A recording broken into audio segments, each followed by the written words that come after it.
Hey guys, so today we're talking about division of whole numbers using the partial product or chunking strategy. So we're going to discuss the most challenging of the four operations today, which is division of whole numbers. In this lesson, I'll be showing you the partial product strategy, since you won't get into using the standard algorithm with division until middle school. So before we get started, let's talk about a few key vocabulary terms. First, we're going to look at the divisor. This is the number that you're going to divide by. You're going to find this number on the outside of the division symbol or to the left of the division symbol as you're solving division problems. Next, we have the dividend. This is the number your divisor is going into. This is the larger of your two numbers, and it's going to be found inside the division symbol as you're solving the equation. The quotient is the answer to a division problem. It's just a fancy-nancy term for the answer to a division problem. And sometimes you'll also end up with a remainder. And this is a number that you get if your divisor does not go evenly, and that's the key word, is evenly, into your dividend. It does become part of your quotient, usually when you're answering any kind of word problem. Sometimes it won't, but sometimes it will. It depends on the question being asked of you. Okay, so now let's go ahead and move down. We're going to talk about just the overall concept of division. So the idea or concept of division is that you are taking a number and dividing it or trying to divide it into parts. Also, division is the opposite of multiplication. That's very important to remember. Multiplication and division are opposites of each other. So in a nutshell, you're trying to find the missing piece of a multiplication equation with division. Now, when you see a division equation, it will usually look like one of these two examples. It's either going to look like 12 divided by 4 equals, or your second example, which is 4 goes into 12. Okay, or starting with the inside number, 12 divided by 4. All right, so usually that's how you're going to see a division problem set up for you if you see the actual equation itself. Sometimes you won't see the equation. You're going to have to figure out the equation based on the information given to you in a word problem. All right, so if we say that we're trying to find the missing piece of a multiplication equation, my equation is actually going to look like this. So I told you just a second ago that multiplication and division are opposites of each other. So basically what you're doing is you're saying 4 times what number equals 12. And that secret number is going to be the quotient to your division problem. It's going to be the answer to the division problem. All right. So, by understanding the relationship between multiplication and division, this should help you to better understand what you're doing as you solve the division equation. So, in this case, we know that 4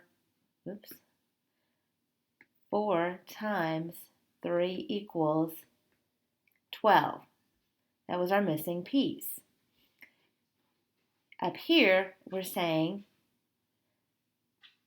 12 divided by 4. Well, how many times does 4 go into 12? It goes 3 times because 3 times 4 is 12. And when you subtract 12 from 12, you get 0. And this 0 is kind of your ultimate goal in division. Ultimate goal. Okay, in division. And the reason why it is When you get a 0, that means that you have been able to divide your divisor into your dividend an even number of times. So you can divide 4 into 12 evenly because 4 times 3 equals 12. You don't end up with a remainder. All right.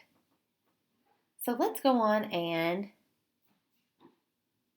switch over to the next page. So we're going to go ahead and jump into dividing using the partial product or chunking method. I'm going to kind of go ahead and note up here. This is also the chunking method. Okay? And I'm just going to go ahead and jump right into this and explain it as I go. Now, I'm going to go ahead and read my example. I've given us a word problem. After collecting baseball trading cards for 5 years, Jeremy now has 148 cards in his collection. He has decided to share his cards with his friends Billy, Bobby, and Bud.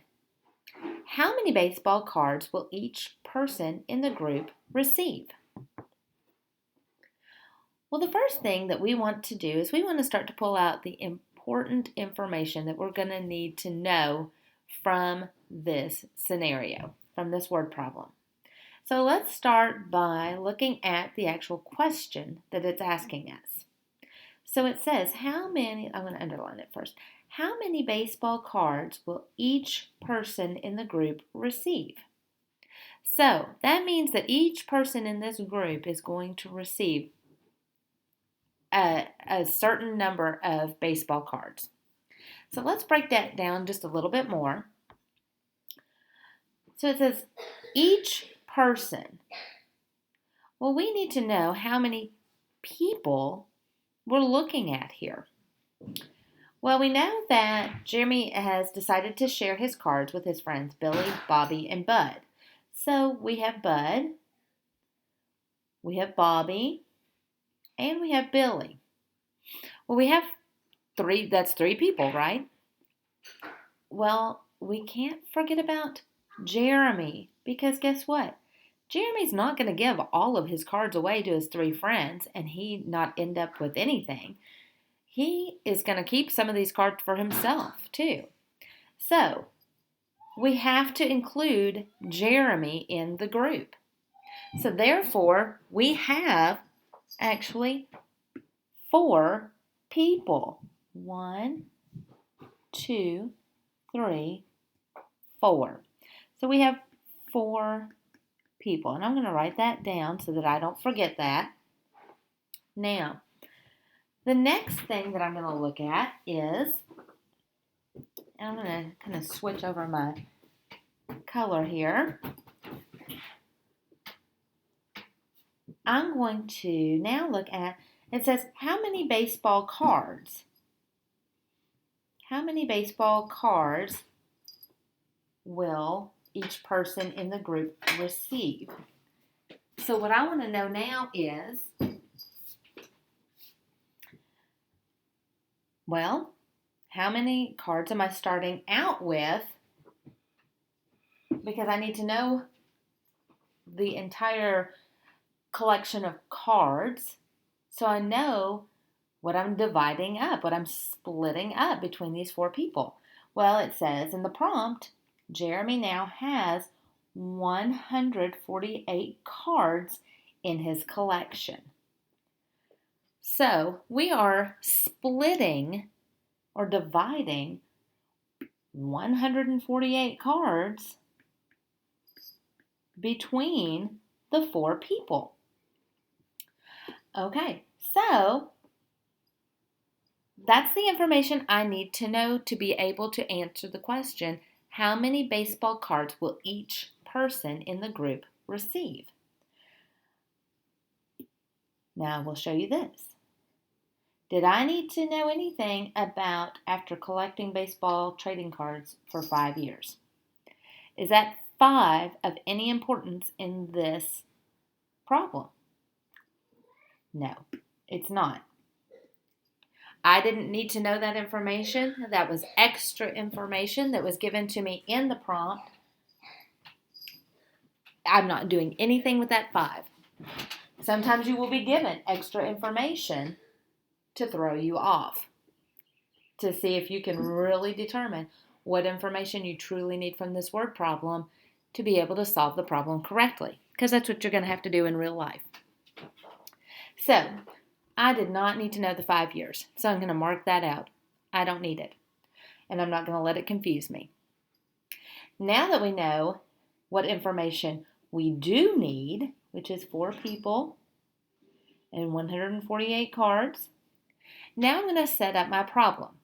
Now, I know that I am dividing because, first of all, let's recognize the fact that Jeremy is sharing his cards. If you are sharing something, you're splitting it with somebody else. Splitting in the world of mathematics is dividing. You are splitting it up into parts. You are dividing whatever it is into parts. So, what we're going to do now is we're going to set up our problem, our equation. So, let me move down here a little bit because we really don't need our information right now. We just need our numbers. So I'm going to set up my division problem, and as I set up my division problem, I have to recognize that 148, my larger number, is going to go inside the division symbol. It is going to become my dividend.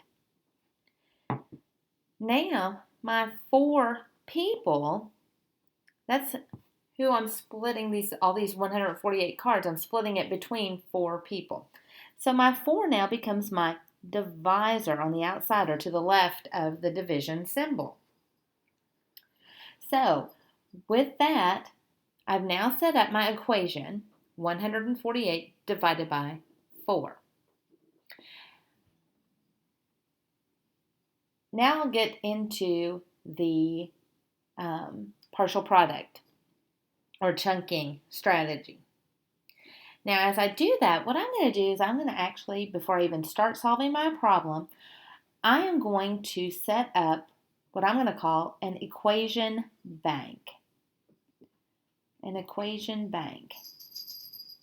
Now, remember, multiplication and division are opposites, and you're going to need multiplication to help you solve a division problem.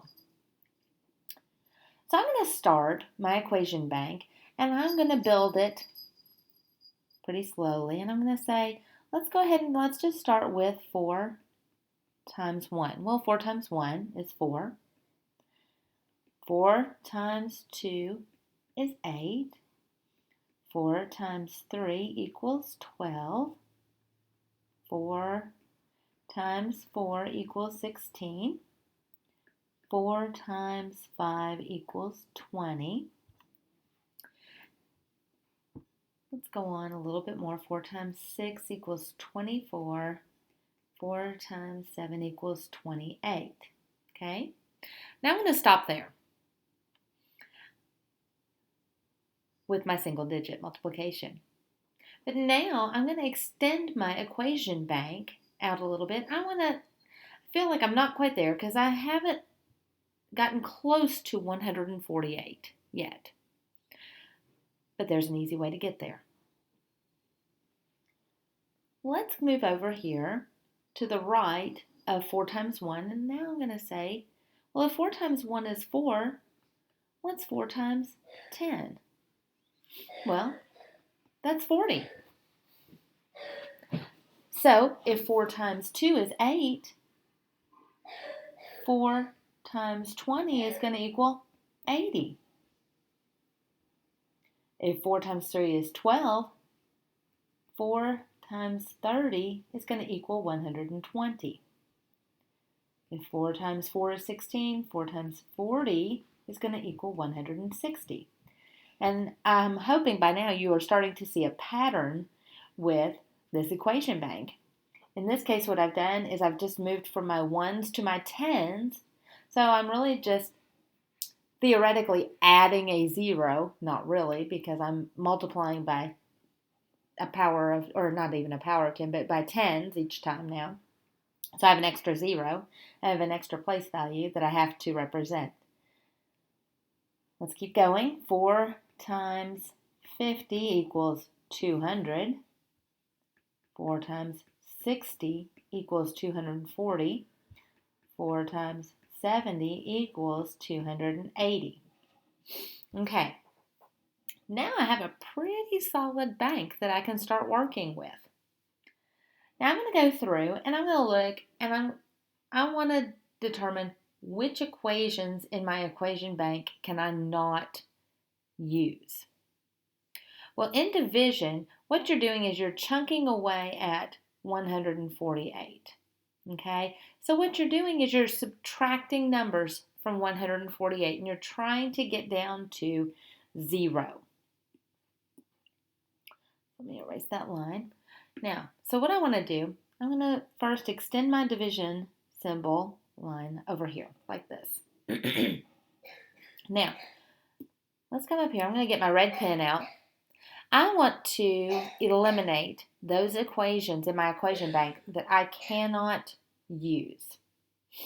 So right now, I can't use 4 times 70 equals 280 because 280 is greater than 148. So I'm going to cross that off the list. Next, let's look at 4 times 60. Well, 4 times 60 is 240. 240 is still greater than 148, so I can't use this equation. I'm going to cross it off. 4 times 50 is 200. Well, 200 is greater than 148. 4 times 40, it's 160. 160 is greater than 148. I have to take that off my list too. So it looks like the first equation that I can even begin to think about using is 4 times 30, which equals 120. If you'll also notice, 120 is the closest product I have to 148. So let's go ahead and let's chunk that away. Let's chip away at that 148. So we're going to do that by using 120. And I want to subtract 120 from 148. Now I also have to note, I'm going to draw a line, I'm going to extend my line out here a little bit. What did I have to multiply 4 times to get 120? Well, I had to multiply it by 30. So my 30, I'm going to write out over here to the right on the line. So that shows that my 30 and my 120 go together. Now, I'm going to subtract 148 minus 120. Well, 8 minus 0 is 8. 4 minus 2 is 2. 1 minus 1 is 0. I'm not going to put my 0 there because that's just going to, I think, make it more confusing visually. So I'm just going to leave it as 28.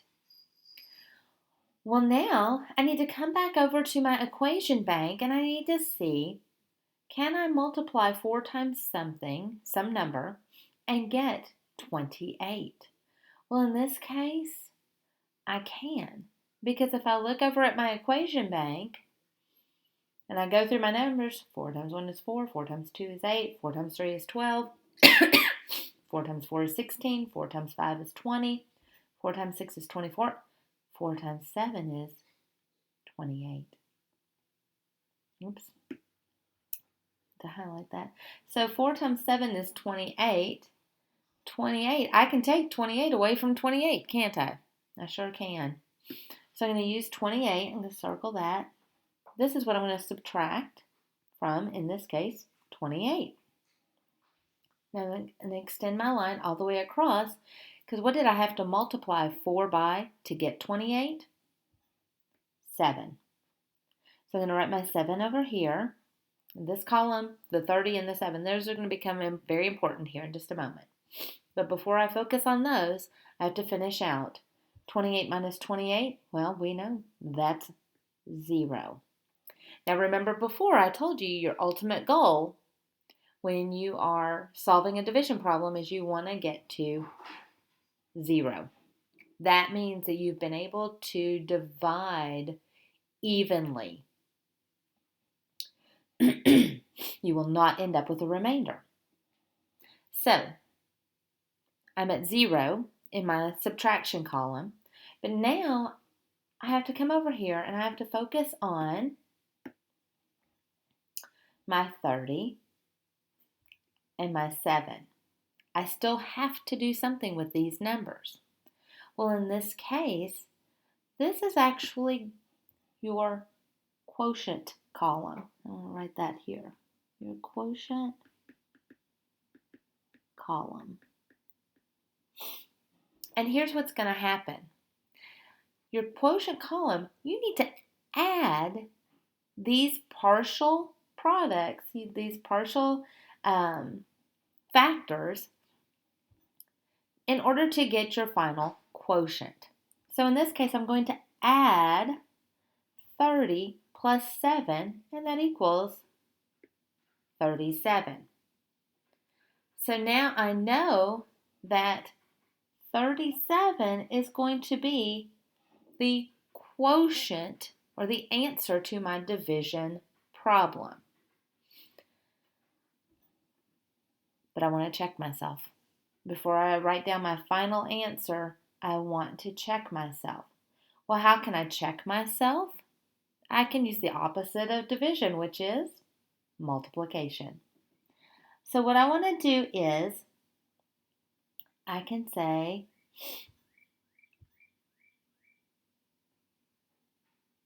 4 times, and I was looking for what number that was going to be equal to 148. Okay? So now I know that that question mark is actually going to be 4 times 37 equals 148. But I want to check myself. I've just written down my equation. I haven't checked myself yet. So what is 37 times 4? Well, if we solve this equation, we know that 4 times 7 is 28. So I'm going to leave my 8 in the ones column, and I'm going to regroup my 2 to the tens column. Now I'm going to multiply 4 times 3 is 12 plus 2 more is 14. Did I get a correct answer of 148 as the product to my multiplication problem? Yes. So therefore, 37 is the correct answer for my division problem. Because remember, this was a division problem. We were splitting 148 baseball cards between 4 people. So now, to finalize my answer, which remember, if you have a word problem, you have to have a word answer. So I'm going to go up and I'm going to look at my question one more time. And it says, how many baseball cards will each person in the group receive? So I want to answer that question. So I'm going to go down here and I'm going to say each person in the group will receive 37 baseball cards. And there is your final answer to the word problem. So as you can see, it looks like a whole lot of work, but your equation bank that you build is really a fairly simple bank to build as long as you know your basic multiplication facts for 4s. Because once you extend it into the tens, or you can even extend it on into the hundreds, 4 times 100 is 400. 4 times 200 is 800. 4 times 300 is 1,200. Building that bank is easy once you get this first column in your equation bank set up. That's why, again, I'm going to reiterate, I'm going to say again that if you know your basic multiplication facts, this becomes very easy for you to solve both multiplication and division equations. That's why it's so important for you to know your basic multiplication facts. All right, now I'm going to shrink that down. Let you look at that for just a moment. That way you can see everything all together. And now I'm going to move on to the last page. And so basically, just to say again, when using the partial product strategy or method, in division, you are using your divisor to chip away at your dividend, that bigger number. You're using your smaller number to chip away at your larger number. So this method will become especially useful once you begin to divide using the standard algorithm, because again, you're going to have to build that equation bank to help you solve the problem. Excuse me. So, I'm going to give you one more example, but this time I'm going to end up with a remainder. And I'm going to make this rather simple because I just want you to be able to understand the concept of a remainder with your division problem. A remainder just means you have a little bit left over. You have something extra that you weren't able to put into any of your piles, any of your groups, or one group or two groups or more groups are going to be greater than some of your other groups with a remainder, or you just have to leave them out. So, I'm going to use something very similar to what we just did. Instead of 148 divided by 4, I'm going to now say 150 divided by 4. And I want to know, what is the quotient to this equation? Well, this is the same thing as saying 4 times what is going to equal 150. Let's go ahead and set up our equation.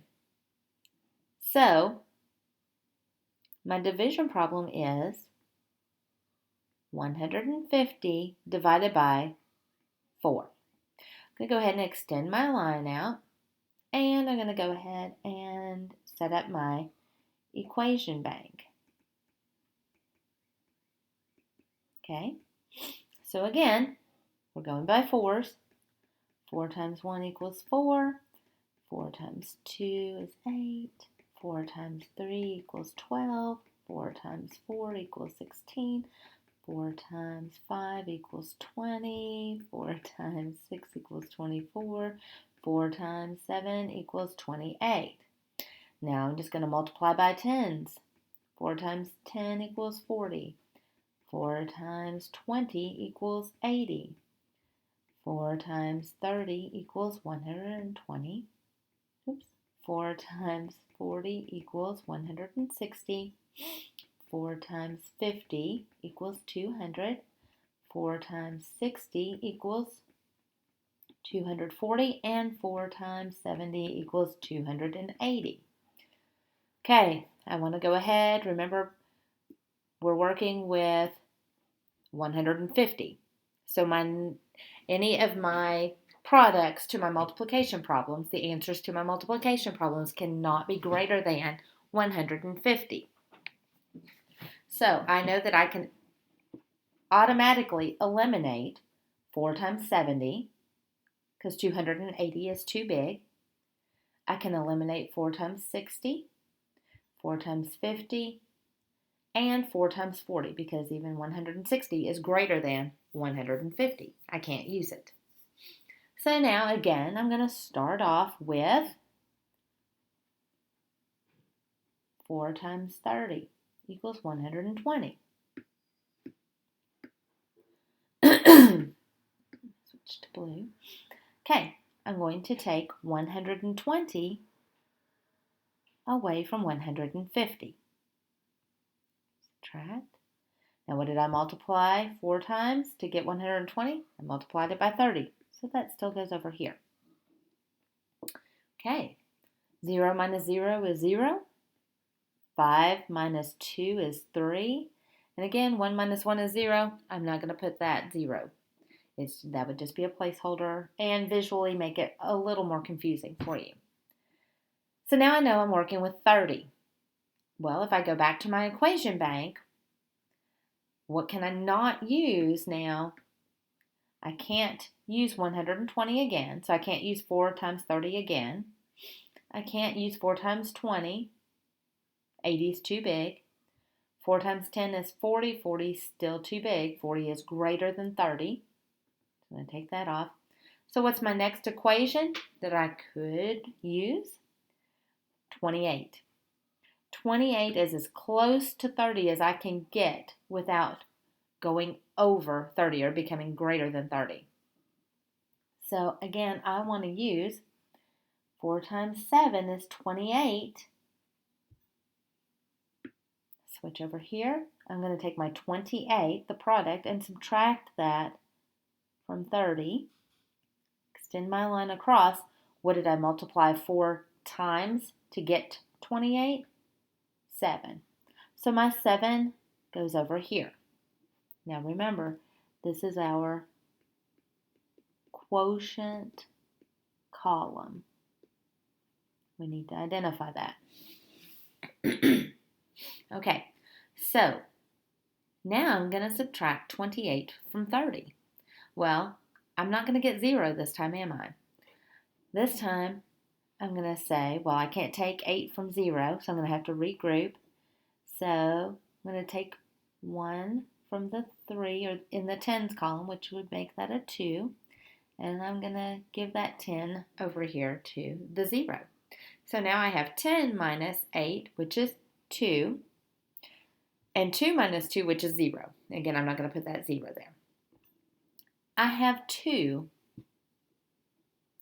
I can't divide 4 into 2. I cannot multiply 4 times any number and get 2 as my answer. So therefore, this number 2 becomes your remainder. Okay? Your remainder. Your quotient is, still you're adding 30 plus 7, so that's 37. So when you write your answer, it's going to look like this. The answer, the quotient, which is your answer, okay, is 37 with a remainder of 2. 37 R2, remainder 2. Now, quick note, I'm going to make sure you remember this, okay? And I'm going to write this down so it'll be here. Your remainder, oops, let's try writing correctly. Your remainder can never, double underline, never be equal to or greater than your divisor. Exclamation points.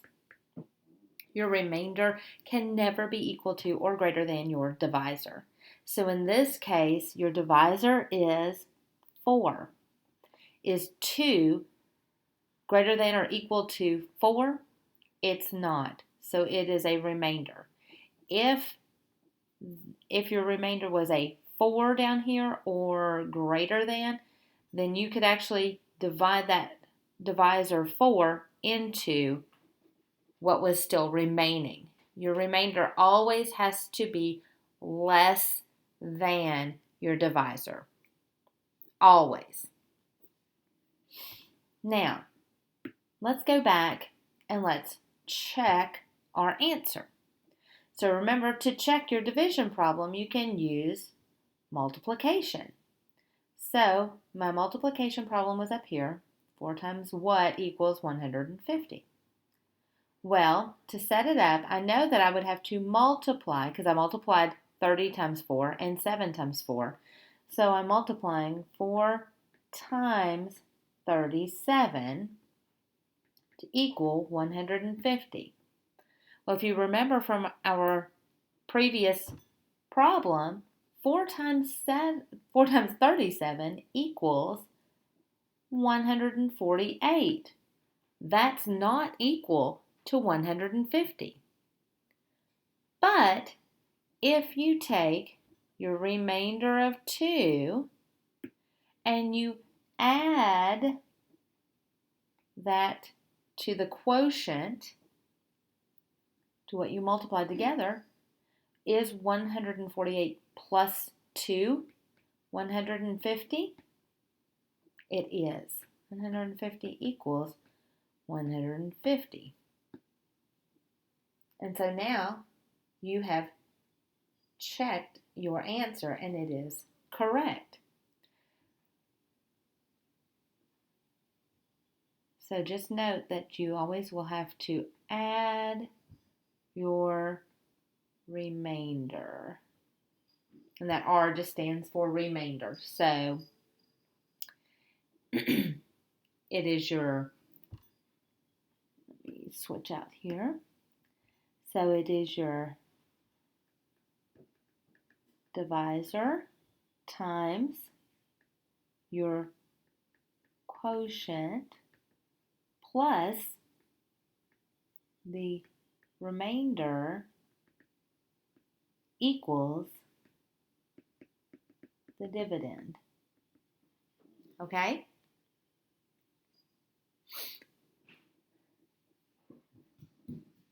All right, guys.